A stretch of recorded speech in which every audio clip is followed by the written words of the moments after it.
Welcome to the Matchmaker Mentor Podcast, the show where aspiring and experienced matchmakers come to sharpen their skills, grow their businesses, and elevate the matchmaking industry. Your host is Arlene Washburn, an award-winning ethical matchmaking advocate, mentor, and industry innovator. Let's dive in. I am so excited for today's conversation, which is so timely. We are joined by Naheed Oberfeld, a powerful mindset coach and certified EFT tapping practitioner. And first of all, she's known as the mindset maven, and I want to understand exactly what does mindset coaching mean to you and how does it differ from traditional coaching? Well, first and foremost, Arlene, I'm so glad to be here and have this conversation with you.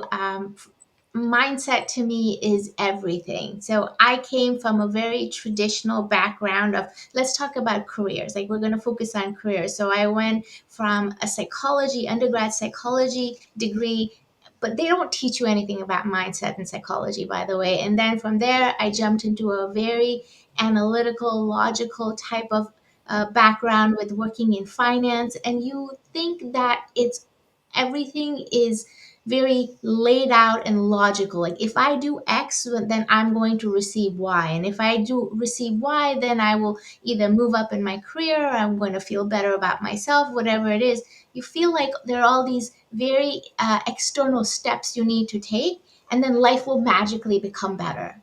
And how many of us have tried that and life has not magically become better?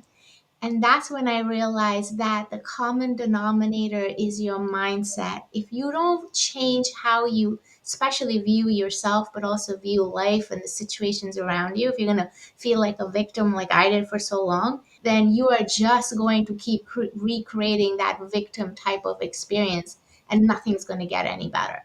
So I hope that kind of helped answer a little bit of that question. Absolutely. And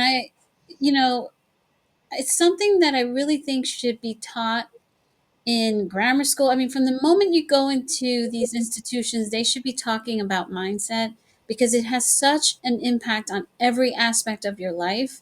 And then as you start to figure out that, oh, it's my mindset that's keeping me stuck in whatever it is that I'm doing.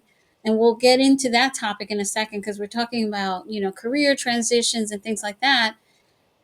It takes years sometimes for people to realize that it's the belief system and their mindset about certain things. And some people have a fixed mindset and a growth mindset. And so, that's a game changer because that really propels you to be able to do anything. It's like you're unstoppable when you have the mindset that, yes, I can.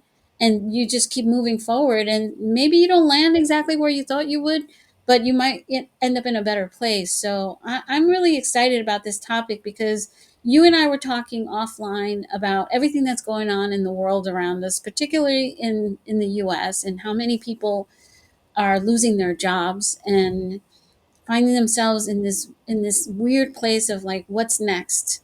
And we both went through that, and my transition into the work that I do today, that was almost 15 years ago, was based on a layoff. And to me, that was like a blessing. To be honest, I didn't know it at the time. I was miserable. I was happy for a moment, and then I was like, oh my God, how am I going to pay my bills? I'm a single mom. I have a 4-bedroom house, driving a Mercedes, and my daughter, it's just my daughter and we don't have, I don't have anyone to turn to for money or whatever. And that was my entree into entrepreneurship. But what are your thoughts? And I know you've gone through something similar, not quite the same, but similar. Yeah, so I'd like to actually start by sharing a short story. So I used to be a Toastmaster. For those of you who don't know Toastmasters, that's where you go to learn public speaking and how to be a good communicator, basically, more than anything. And I remember the Toastmasters has competitions at various different levels, starting with your club and then going all the way up to the international level. So I'd gone into one of these competitions, and I remember meeting one of the other contestants who was going to be competing for the same competition that I was in. And he was talking about him being a 20-year or maybe 30-year Toastmaster veteran. He's won every competition he's ever walked in. He's never lost a single thing. And in my head, I'm thinking to myself, how could I possibly win against him? I'd been in Toastmasters, what, maybe 2 or 3 years at that point. And in my head, I started losing even before we had the competition. And that's when I told myself, wait a second, I'm a mindset coach. I need to change how I think about this. And while in the moment, I couldn't come out and say, oh, yes, I'm absolutely going to win this, I'm going to rock this, that's not where my subconscious was focused, right? I couldn't say something my subconscious was not going to agree on. So I came up with something different. I said, somebody has to win this competition, and why can't it be me? That one simple thing completely changed how I viewed this competition. And we had to actually prepare. So, this competition, you prepare on the spot, nothing that's given to you ahead of time. And so, we have 5 minutes to prepare. And I was like, you know what? I need to buckle down. And my mindset completely switched to, instead of how am I going to lose, it was more like, oh, I might actually win if I take these steps. And you won't believe it. I actually won. I beat this guy. And it all started with my belief in myself because I didn't lose the game before I even started the game, so to speak. And I learned that after what, 40 years? So, talking about decades of not being taught this in school, we're taught the opposite in school. We're taught that if you study hard and you work hard, only then are you going to be successful, right? And oftentimes life isn't like that. Oftentimes people who are who succeed aren't necessarily the smartest or the brightest or the most hardworking, but they have a mindset that they deserve it. And we, on the other hand, lack that. And that's how I felt when I quit my job. So I quit my job during the financial crisis, which was probably the worst time for a finance person to quit. And I had to work on my mindset to say, what do I deserve? What am I worthy of? And then it took a good 10 years for me to figure that one out because I struggle so much. It's really interesting, but I think the mindset. So, okay, just similar situation. I want to tell a little story because of the way that I grew up with a single mom who relied on me to translate for her. And then I, became like this little adult dealing with Mhm. paperwork and doing all this stuff. I felt like I grew up with a lot of resilience because I didn't really have anybody to turn to. It was very isolating and lonely at the same time because I almost always felt like I was on an island by Mhm. myself and I had to figure it out. But that mindset of you have to figure it out really propelled me and pushed me forward, even without, let's say, the degrees that other people had or, the experience or whatever. I was always put in a situation of sink or swim. And Yeah. I always rose to this leadership position. But I think that happened to me because I was almost groomed to be that way in the way that I grew up. And unfortunately, there's some people, or I should even say that because I was raised this way, when I raised my daughter, I wanted to take away all her decisions, not because I didn't want her or she wasn't capable, but because I felt I don't want to do this to my daughter. I don't want her to have to feel responsible for everything. And I overcorrected, and it kind of made her a little bit insecure, even though she's brilliant, way smarter than me or whatever.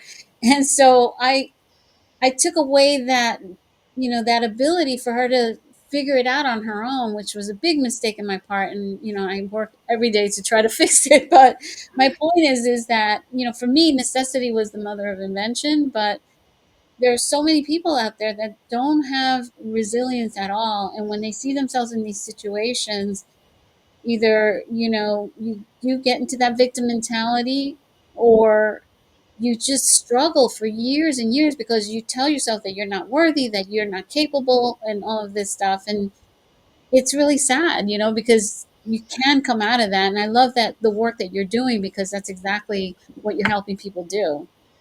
Yeah, and just to kind of, well, first and foremost, I think you are a great mom. I think everything that moms do is to be able to help their children. So I think you did a great job. And I will say what what was beneficial, even though at the time was not for you, didn't seem like it, you had no choice. You had to figure it out. Now, I think about me and me coming out of my time at Ernst and Young. I had a savings account that I was trying to build up to buy a house, and I completely depleted that over those 10 years because I wasn't in the, well, fear was definitely high and I wanted to earn a living and I didn't know how. This was during the recession, hard to get a job, all the rest of that. But the unfortunate part was that I had this safety net, this pad, and it was only when money ran out when I thought to myself, wait a second, whatever I've been doing is the wrong thing. I need to shift it, I need to change it. And I think that that's what tends to happen. One is we don't have the inner belief in ourselves. And the second is we hyper focus on one option. I was really looking only for traditional corporate role type of positions. It didn't even occur to me that there could be anything else out there. And a person who I sort of call an advisor, she kept telling me that. She said, Naheed, you have to think more broadly. At that time, actually, I was looking for a position and in at USAID, part of the US government. And I was like, well, what's bigger than the US government? What's more broad than that? She's like, no, you're not thinking big enough. And that's why I thought that this conversation is so important. When we're in a tight situation, our focus becomes really, really narrow. That's the time when we really need to expand our view to say, what else is out there? What else could be a good fit for me? And it took me a very long time to figure that out. And I think that if somebody's listening to this and they have a little bit more permission to say, okay, what can I start exploring that might be a good option or a good fit that I would never have considered under other circumstances? Yeah, it's amazing how the brain loves certainty, and change is inherently uncertain. But there's also this false security that people have. I mean, you mentioned the USAID. How many people were told by their parents, hey, go get a government job, you'll have job security? And I don't mean to laugh because I know people are struggling right now, but it's just a false security that people, again, it's a mindset that you think you're Mhm. thinking something, but that's not necessarily accurate. And quite frankly, any time that you have a job, it is completely out of your control whether or not you can sustain that job, Yeah, because anyone in a leadership position can make a decision and you're gone. The days of people spending, like my husband retired after 35 years in working for UPS in management, and that doesn't seem to happen that much anymore. People are jumping around from job to job, and or the jobs are leaving you. And I think a lot of people who could do great in the field of entrepreneurship are really afraid because they think that there's more security in having a job. And I'm not trying to say that everybody should be an entrepreneur, right. God forbid, right? But it is a viable thing for so many people. Yeah, and I think many entrepreneurs have that sort of inner calling. They know when it's there, right? I mean, I think that's what you were also talking about. You knew that that was going to be your next step. And while it is not the easiest path, I don't think working a traditional job is easy either. I think it wears you down in different ways. But people need to realize that there are options out there, and if it's calling you, then why not at least explore it? If not, well, if you're unemployed, then that's a good place to start. But even if you're employed but still have this calling, start exploring these other things, because eventually you're going to realize that you missed so much time when you could have been doing something that felt really good for you. I mean, that's how I felt. It took me 10 years to get my business up and running only because of fear. No other reason. It was the fear that stopped me. And what did you do to change that, to change the fear essentially? Like what changed for you in your mindset that really propelled you into finally getting that business going in the way that it needed to be? I wouldn't say that the fear changed and then I got into business. I would say it was actually the opposite. So I had applied for my final job position and didn't get it. And one day I just like burst into tears. I was going to be getting married soon. I had no job prospects. And I thought I needed to do something different. I mean, it was back to that something was not working. Whatever I was trying was not working. And I thought to myself, I have skills in me. Let me at least explore the skills. And for me, back then, I've always been very interested in metaphysical stuff, interested in personal growth and how to apply metaphysics to personal growth. And I decided I was just going to start uh, hosting these meetups. That's how I started. They were free meetups that people would come in and they would start learning about personal development. And from there, I started taking the next steps. And that's how I worked through my fear because I had to take the first steps, even though the fear was really high.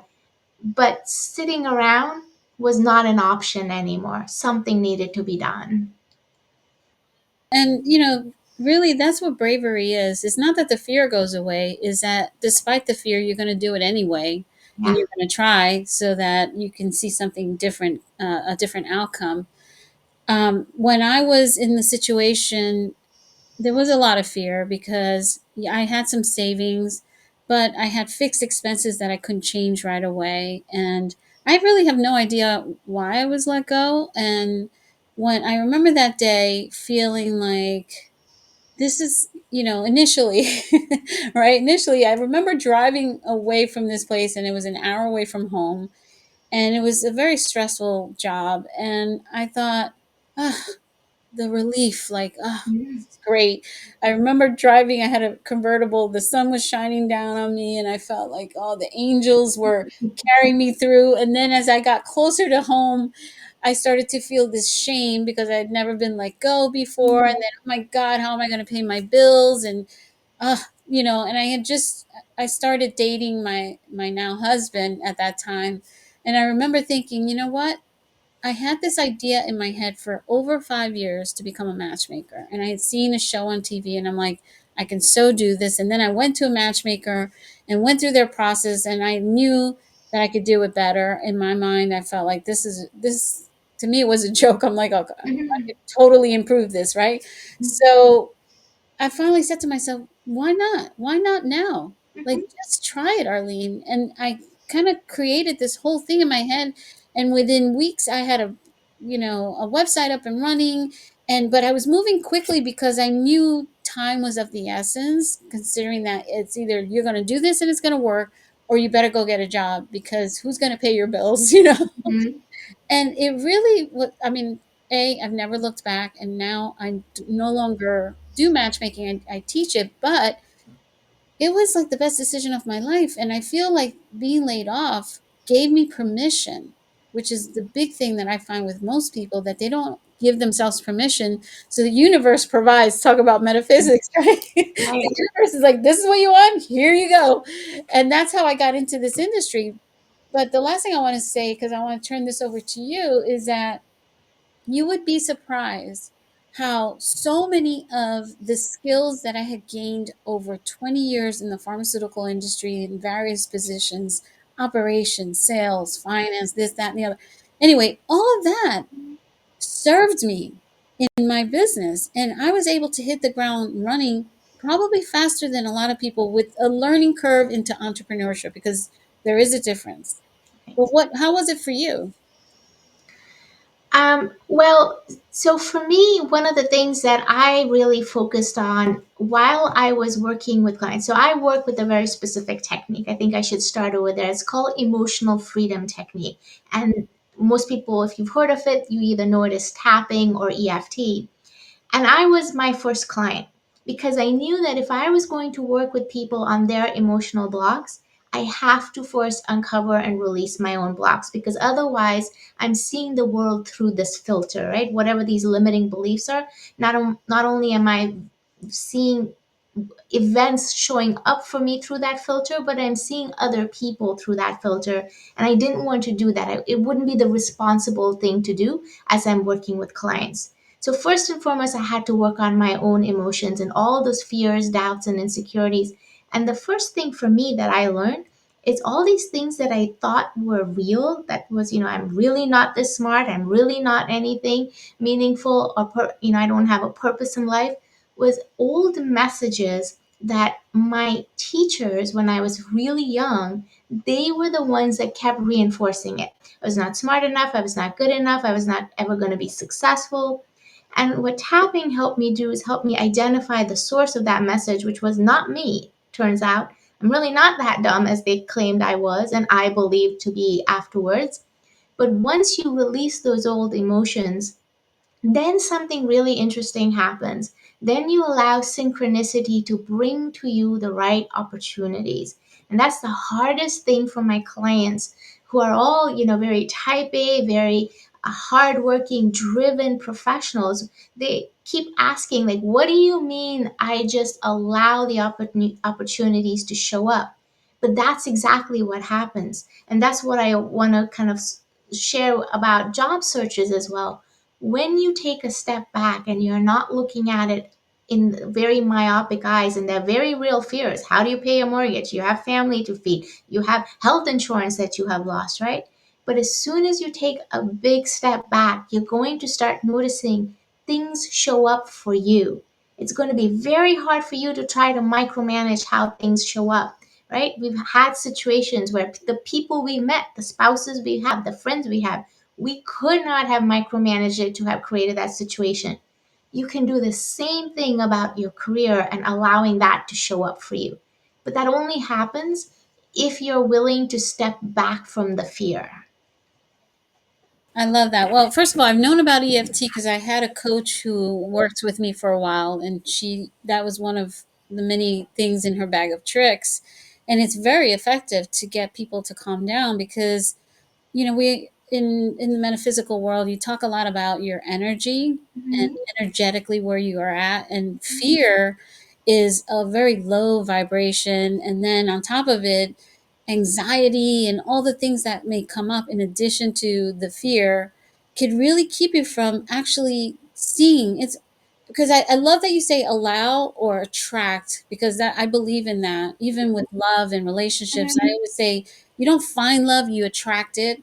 Right. But when you're in this really low vibration, you repel it because Yes.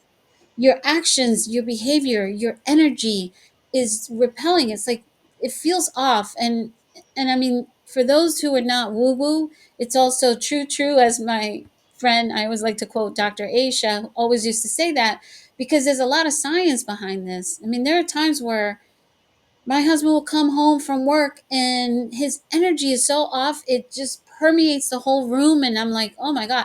I'm like, please step outside, come back in with this different, like, it's so obvious, right? And we are energetic beings and we can feel this. So I think that's super important to just calm yourself down using this EFT or whatever other modality. Mhm. I used to do a lot of meditation to calm Mhm. myself down when those moments would come up where it's like, oh my God, you got to start making some money because you got to pay bills. And oh my God, and a meditation really was very helpful for me. What advice would you give talking about like these people right now that are going through all these back and forth? You're fired, you're not fired, all the people that are dealing with that, and not just the government workers, but anybody in general. Right. What advice would you give them on how to manage that and cope with it and keep moving forward and creating opportunities for themselves? Yeah, and it's very hard. I mean, I'm just going to be very upfront that it's like being thrown in the deep end of the pool. And if you're not used to meditating, you're not used to affirmations, and now you're being asked to do it under very serious conditions. But I'll say one of the easiest things, and something that my clients really gravitate towards, is a simple phrase that I say: start your phrase with, I'm open to the possibility that, fill in the blank. And don't get very hyper focused on a very specific outcome. You don't want to say, I'm open to the possibility that I won't get fired. That's not what you want. I'm open to the possibility that things will work out. Because sometimes, as we both know, being laid off from a job or dropping something that isn't working for you is the best thing, but you want that next piece to come quickly. And so we get hyper fixated on what we are losing, and we rarely are able to focus on what we are gaining. And as soon as you say, well, I'm open to the possibility, even if that possibility is 1% in your mind, it creates a space, it creates an opening for slightly different thinking. And that's more along the lines of what you were saying earlier. How do I make this work out? I have to make this work out. So, how am I going to make this next step work out? So I start with that phrase. I'm open to the possibility that, fill in the blank, things are working out, the next step becomes available or becomes clear. And then once you start noticing, and you will very quickly, once you start noticing things moving in that direction, I tell people pay attention to that and then add the next statement, which is a little bit stronger. I see evidence that. Oh, look, I got this person who said they were interested in whatever, my resume, or someone else who said, I introduced you to somebody. I didn't even know whether the two of you would be interested in talking to each other, but I sent you an email. I said, hey, I don't know where this might go, but I'd like to send you this contact. And so it's like, oh, look, I see evidence that my intuition is right, is on target. So I want people to start noticing not the big things. Fine, I get it. When you get a job, it's exciting. But the small steps that need to take place in order to get your goal, whatever that goal may be. And also, Arlene, I want to talk to you a little bit and have you share. People who are listening to us may be very interested in what matchmaking is all about, right? It's something that they may have been drawn to, but wouldn't even know what that entails. So, what do you think that people are, or what people in matchmaking need to have the characteristics or the desires that might make them good at this? Well, thank you for that question. I want to begin by saying that the ideal business is one that solves a problem. Yep. And right now, we have a major problem in the world, a lack of connection, lower marriages, lower birth rates. And it's almost to a point where it's scary in some countries, the fact that this is not happening. And if the apps and technology were the answer, Mhm. then we wouldn't have this problem because there's plenty of technology available. So I firmly believe that matchmaking is the answer, but we need to create more matchmakers because I was just on a call today with about 70 or 80 matchmakers, one of which has a big business, big in terms of lucrative, but she was saying that she has six or eight matchmakers on her team and only took 30 clients the previous year. And they're a very, very successful matchmaking company, and they haven't even been around for very long. The women who started it have been in the business for a while. So my point is that if you have 8 matchmakers working with 30 clients, I mean, they're very high end and they're very high touch. Mhm. You got to consider that one matchmaker can only work with about maybe 15 people at a time, if pushing it. Right. If it's more than that, it's way too much. And so there aren't enough matchmakers to go around, and they're eliminating a lot of the issues that come up with these apps, like people corresponding for a year never meeting, or giving away all kinds of money to somebody sitting in Nigeria that you don't even know, because you're being groomed for that on these apps, right? The safety Yeah. aspect. Um, Also, just showing up, having someone do the vetting for you, running those background checks, making sure they are who they say they are. So they're not married, they're not this, they're not that. And my point is that this industry is on the verge of major growth because it's needed. Because I don't care how many matchmaking companies you have out there, there are not enough, and they are needed because people are struggling. And so I want to encourage anyone who's thinking about becoming an entrepreneur to consider starting a matchmaking company, because it is a business and you have to run it like a business and have all the tools and the processes and everything else. But you're also very fulfilled when you are helping people, for one of the most important parts of their lives, which is their love life. So I'm very passionate about this, and I run a school for it because I feel like this is a very viable business for so many people. Yeah, and I have to agree. When I decided to start my business, I didn't just jump into it. I actually got certified, and I would highly recommend that. Because really, as you're talking, what I'm hearing, somebody who's good at connection, somebody who's good at communication, somebody who people always go to for advice. Hey, what do you think? Because I think matchmakers have to do a little bit of tactful advice, maybe tone down this, or maybe bring up that type of thing.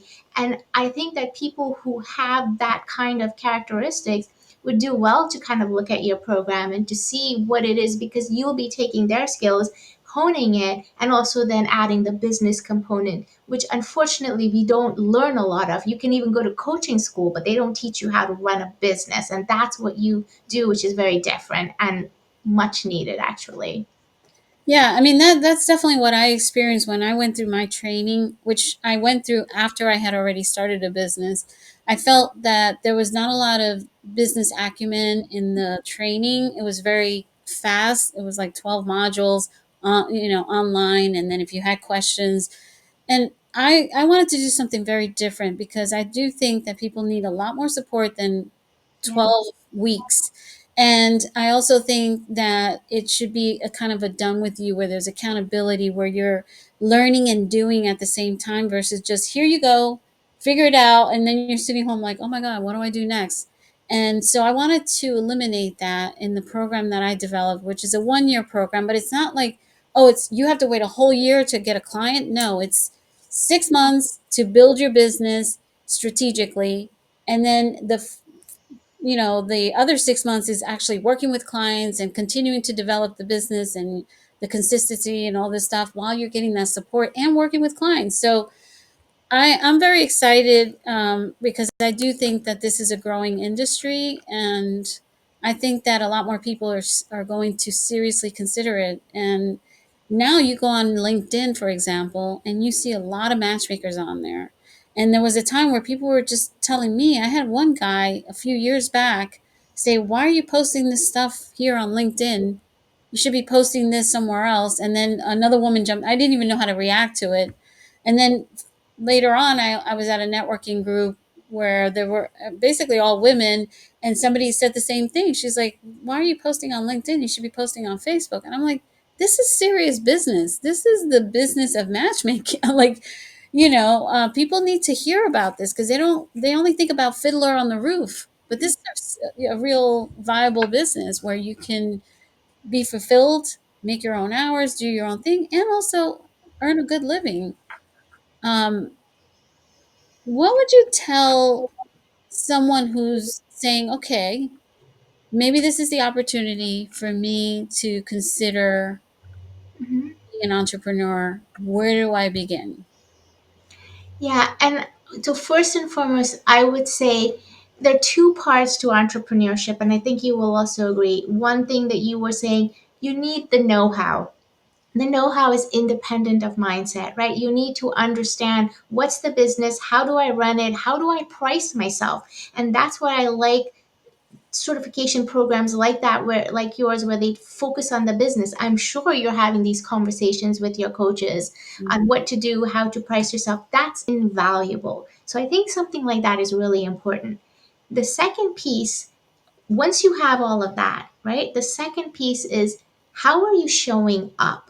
So if you're taking this information and you're feeling confident and you're on fire, I can guarantee you it's going to show up in your results. You're going to see it, you're going to be energized by it, and all the things, the good things you think about with entrepreneurship.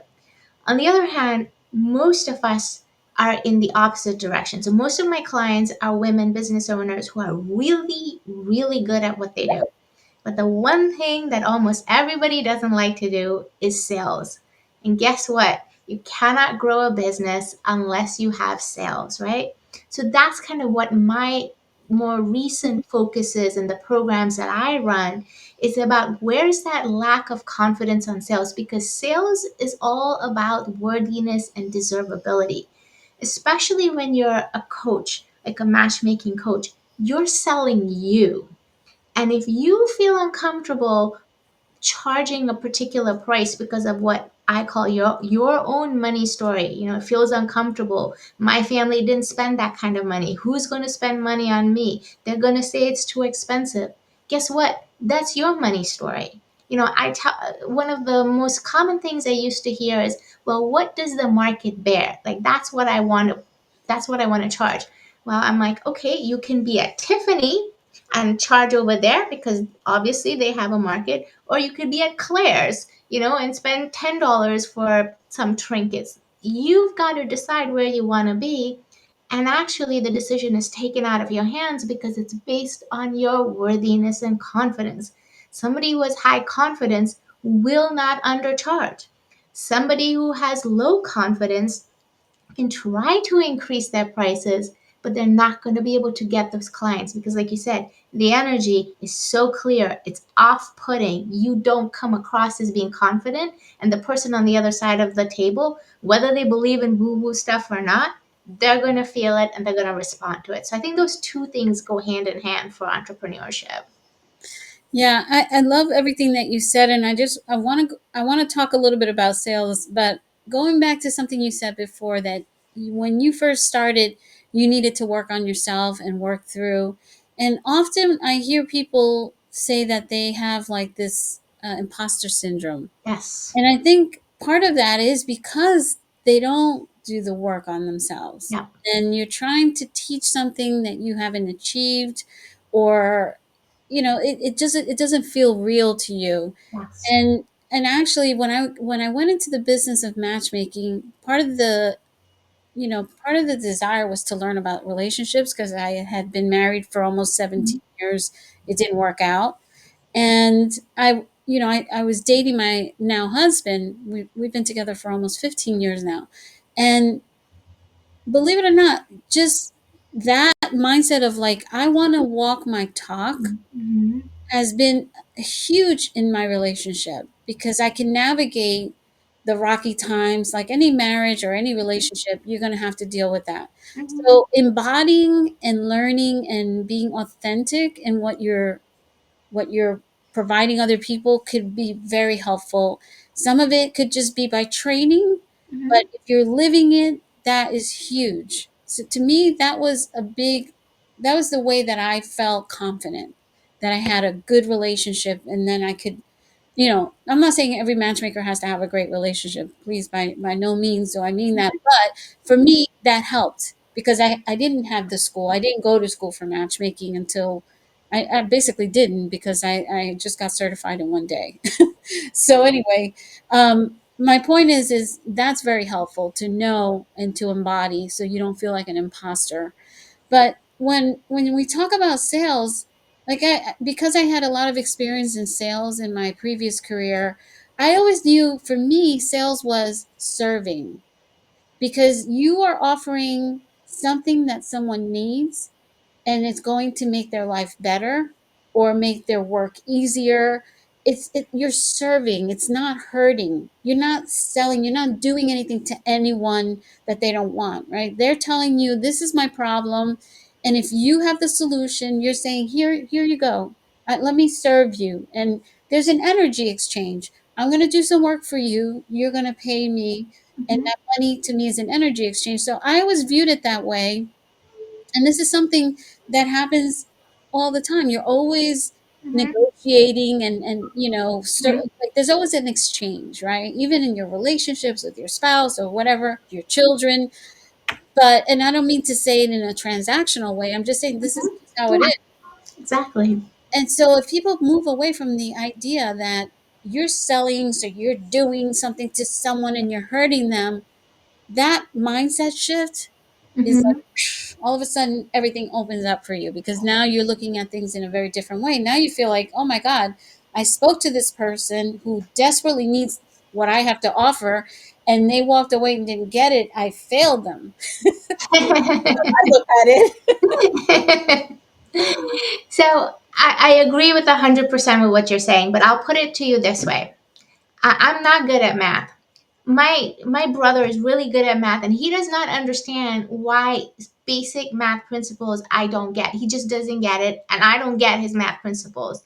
And that's how I think sales is. if you're not in that emotional space, people can't see it that way.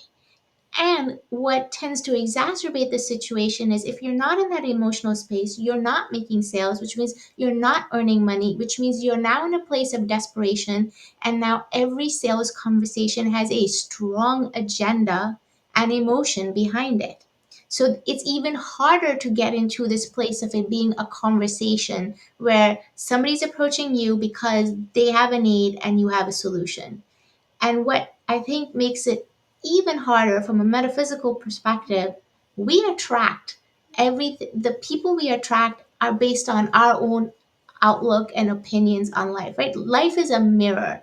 So Yes. if we're in a place, let me step back. I was watching a 60-minute show about this young guy. He was in his 20s and he's selling high end cars and making, I don't know, $30,000, $40,000 in commissions.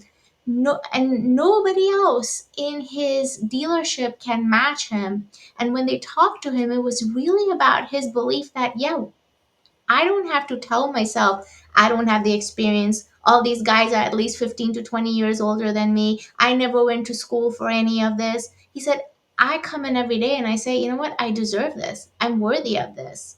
And that's the difference. Most of us have a conversation in our head as to why we don't deserve to be having this conversation, the sales conversation, and therefore don't deserve to get this money. I was having a conversation with somebody today about it, and I said, it's not about what you want for your clients. If they like your services, even if you're not happy with the full output, they want this.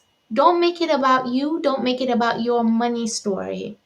Yeah. And it's hard to separate our own money story, because then we feel like an imposter, we feel insecure, we feel all those kinds of things. So that part has to be worked on in order to be a successful business person, because otherwise you're constantly going to be hitting up against not kind of allowing sales and clients and the growth that you deserve.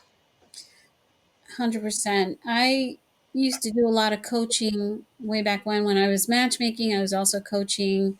And when we used to talk about mindset and helping people shift from their current beliefs to a new belief, and you alluded to this, I used to have them purchase, or I would send them an evidence journal. Mm-hmm. So for me, the mindset shift was as simple as deciding that this belief is no longer serving the goals that I want. So I'm going to decide to change it for another belief that's actually more supportive, but not like in La La Land. I mean, Right. within reason, right? And so now when you make this decision, now you look for evidence. And every day the homework was, okay, we've changed the belief from, Mm-hmm. in the matchmaking where all the good men are taken to there are wonderful men out there and there's lots of opportunities for me. And I'm going to meet someone. And then you start your journal. Like there's wonderful men out there. Oh, look at so and so. She's married to a great guy. Let me write that down. And like observing, because we're so hyper focused on the negativity, Mm-hmm. especially when we don't have what we want, Mm-hmm. that we lose sight of all the wonderful things that are out there. And then when you actively seek to see those things that you think are not available, you start to notice them. And then you're creating new pathways in your brain even and starting to see more and more possibilities. So I'm curious how you work with your clients to get them from the mindset of no, I can't to oh, everything's available to me. I know you talked about one statement which I think is very powerful on Mm-hmm. how to talk to yourself. But are there any other exercises that you might want to share here Yeah. tonight? So if you find, so I'm going to talk about things that you patterns that you've been dealing with a lot of your life, a big part of your life, whatever those patterns happen to be. Then using affirmations is kind of like looking for a needle in the haystack. It's not going to get a whole lot of movement in a longer term basis. So that's where I recommend tapping in EFT. Because what EFT does is we tap on our acupressure points, and as we're tapping, we're bringing up old stories, memories of where that belief got first attached, where you developed it. And what tapping does is it separates the emotion and the belief. So, say something happened and the belief was, this means that I'm not smart enough. And that makes you feel angry, sad, hopeless, helpless, whatever those emotions happen to be. Once you release the emotion from that particular story, now what happens is that belief doesn't have anything to attach itself to. There's no reason to hold on to that belief. So you start releasing beliefs from a subconscious level, because otherwise it's very hard to talk yourself out of a belief, because as soon as you get emotionally triggered, guess what? You're going to go right back into that old belief again. So for less serious beliefs that are holding you back, I would say use the affirmations, use meditation as well. That's also extremely effective. Deep breathing, all of that's effective. But when you see a pattern that you're noticing in every area in your life, it impacts you work wise, it impacts your confidence in your relationship, as it did for me. Like, it was multiple places that I was noticing this impact. That's where tapping became an invaluable tool, because it cuts out the beliefs and it goes straight to the heart of the situation, which is the emotion and the story that created the emotion. Heard that you hold on to memories in your on your body, like your body. Yep. So is the tapping a way to release it? Is that what that's doing? I mean, not knowing, I've never Right. studied. So the person who created tapping actually is an American. Well, he's now passed away. He's an American psychologist, a therapist who studied ancient Chinese acupuncture. And what he realized, or maybe he learned from acupuncture, is that there are two things that happen. One is we have an emotion that's stuck in our body, and we have a physical sensation that is also part of it. So, for example, when you're tapping on your inner eye point, you're tapping on fear. And your fear center is not anywhere in your face. It's actually closer into, in your liver, your gallbladder. That's where we hold our fear. And so, as you tap, one of the things I ask people is, where do you notice any tension, any tightness in your body? It's something that we use as a proxy, and it moves. So, for example, if you start off with a story that's making you angry and you're feeling it as this tightness in your throat because there are words that need to come out and you're not saying it. And then as we release anger, maybe underneath anger, there's sadness. What's going to happen is that emotion, that physical sensation is going to move from your throat because we release some of that emotion, and you'll find it in other parts of your body. Emotion and physicality go hand in hand. And that was one of the things he realized, that with traditional Western therapy, they're very good with the beliefs. They touch on the emotions, but they mostly ignore the physical sensation. And when we're stressed, we have all three. So you need a technique that addresses all three of them. So, yeah, that was a good point. Yeah, I mean, your physiology it's very powerful. So you're doing EFT now. Did you write a book? So I am an author in one of the books that comes out every year. It's called The Art of Connection. And so this year, the book, The Art of Connection, is about abundance. So I had contributed to some abundance quotes. What are some of the things? It's 365 days of abundance. So every day you can look at a particular quote and see how to apply that into your life.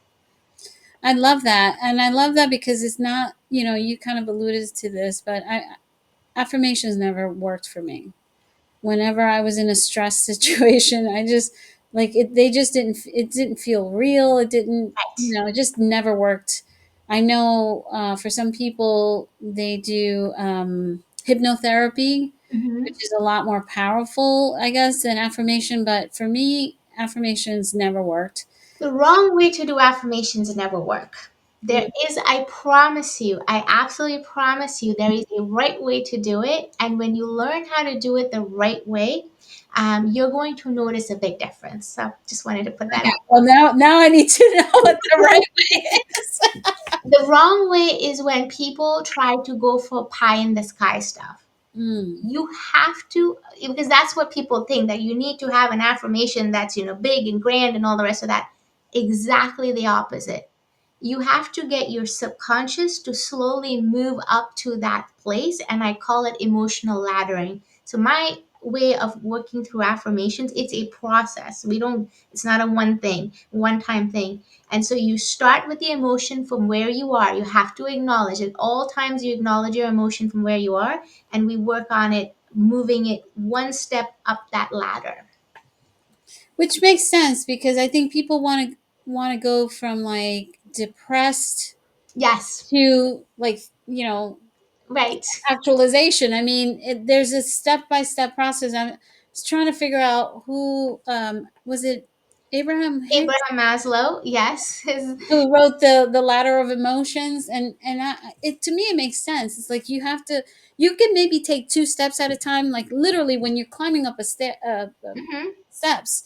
You don't go from the bottom all the way up to the top. You yep, can maybe climb two or three at a time, yep. but yeah, I love it. Yeah, It's because your subconscious is not going to respond that quickly. And mm, the name of the game is to get your subconscious to agree with the situation, because your subconscious is feeling so badly about the situation, you're stuck. But if you can get it to move a little bit at a time, and that's why I start with I'm open to the possibility. It's yeah. not about you achieving whatever. I'm open to the possibility that this might work out in some way or the other. I don't need to know why, I don't need to know how, but it might work out. And it has to be narrow. I mean, in the sense, it has to be small, not something big.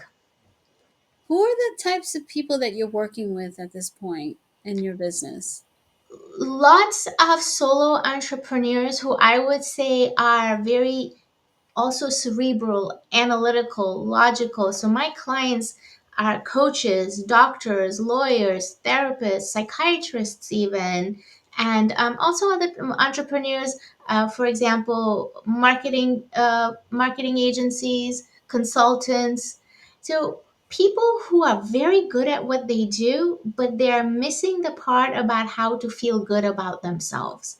Mm, As women, we put on our face and we get out there and we look like we are slaying the world to everybody else. You know, when I was in my 40s, I told my mom about how much how much I struggled with the lack of confidence, and she never knew it. She couldn't understand that. She didn't even realize that that was actually the case, because we don't put that face out, right? We're not used to it. We're always used to kind of showing up in a very put together way. We have our accomplishments, but our accomplishments does not equal self validation. In mm. fact, I find from my group of clients, it's the opposite. The more we accomplish, the more we feel like an imposter because we're not agreeing with that accomplishment personally. Yeah. And the sad part is that most of the times that you could feel the best about whatever you're trying to accomplish is in the journey, and sometimes people don't even stop to Yes. enjoy that journey and Yes. that goal and having that, because when you reach a certain goal you're like, okay, what's next? Yeah, But exactly. enjoy the journey, but most people don't do that because they're so in their heads and all the things that come with it. So that's interesting. So you're working primarily with solopreneurs, and these are people who are successful but still need that support, which makes a lot of sense because you hear of people who are uber rich and famous, and they're still struggling because it's not always therapy, right? Right. Because there's such a difference with therapy and dealing with trauma and all this versus like you know future forward and seeing things and having those mindset shifts, that it's a little different from therapy sessions. Yeah, and what I do is a little bit of both. So part of it does include a lot of in the beginning. It's a lot of childhood trauma, and I use trauma with the small t, not necessarily big T traumas where little things keep happening on a regular basis and it builds up into something. So the first part of the way I work with people is that you got to be able to release some of that because you're not going to be receptive to anything more. The second part, which is the more interesting and exciting part, is once you're in a place that you're allowing things to show up for you, you're in a place where you feel like you deserve and you're worthy, then we get into tools for manifestation. How do we manifest? So I use Abraham Hicks's teachings on the law of attraction, the 3 steps to the law of attraction. How do you need to think? How do you need to feel when it comes to the law of attraction? What's working? What's not working? I use all different kinds of tools to make something that might feel very intangible to a lot of people, bring it to a practical place so that they have a tool when they're struggling in a particular area, they can start implementing it. So that's where the real magic comes, because now you're living life in synchronicity. I'm going to be talking to my coach. I work with my own coaches, right?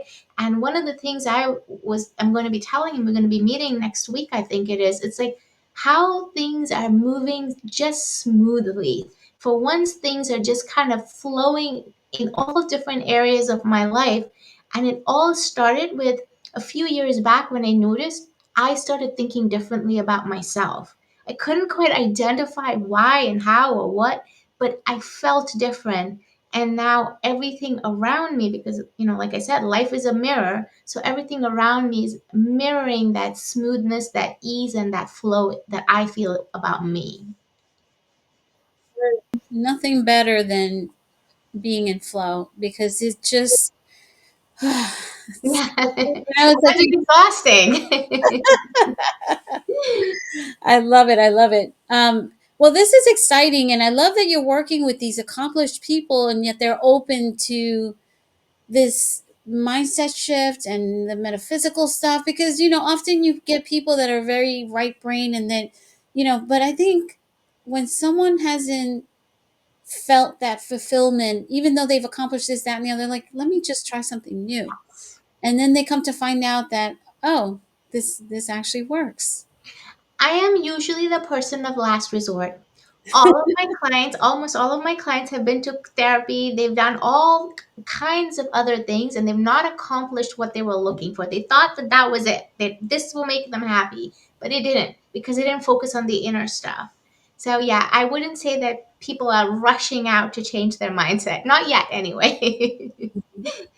I love it. So, what is the best way to reach you? Where are you located? Do you work with people remotely or something, right? Yes, so I work with people actually all over the world.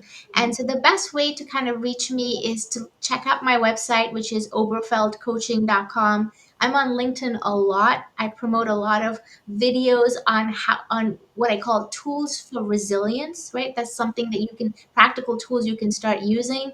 I also work with a lot of business owners on helping them with their sales success from the mindset perspective.